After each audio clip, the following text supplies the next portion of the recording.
বন্ধুরা, আমি এসেছি পাহাড়, নদী আর ইতিহাসের শহর সিলেট। এই শহরের প্রতিটা ধ্বনি, প্রতিটা দৃশ্য যেন একটা গল্প। চলো টাবু খানের চোখে দেখে নিই এই জাদুকরী ভ্রমণ।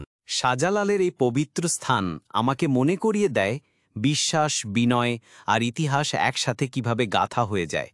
এখানে দাঁড়িয়ে যেন সময় থেমে গেছে। এই পাথর আর পানির গল্প অনেক পুরনো। এখানে দাঁড়ালে বোঝা যায় প্রকৃতি কিভাবে নিজেই শিল্পী হয়। জাফলং সত্যি এক ছবির মতো জায়গা। এটা যেন কোনো স্বপ্নের নদী, সাদা পাথরের মাঝে দিয়ে বইছে নীল জল, আর আমি শুধু অনুভব করছি। ভোলাগঞ্জ এক কথায় জ্যান্ত কবিতা। এই চা বাগানের পাতাগুলো শুধু চা না, এরা গন্ধ, গল্প আর গর্ব। মালনী ছড়ার পথে হাঁটতে হাঁটতে মনে হচ্ছে আমি সবুজে হারিয়ে গেছি। এই নদীর পানি এত স্বচ্ছ যে নিজের ছায়াও দেখা যায়।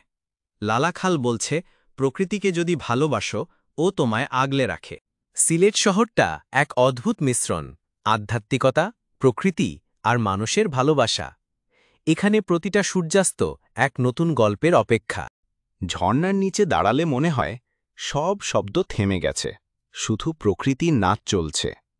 হামহাম দেখার অনুভূতি, এক কথায় ভয় আর ভালো লাগার একসাথে ঢেউ। এই বাজারের কোলাহলে একটা অদ্ভুত শান্তি আছে। প্রতিটা দোকান যেন একটা গল্প, আর প্রতিটা হাসি আপ্যায়নের ঘ্রাণ।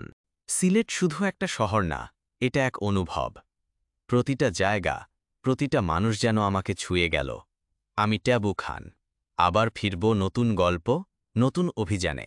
ততদিন প্রকৃতিকে ভালোবাসো আর জীবনটাকে উপভোগ করো।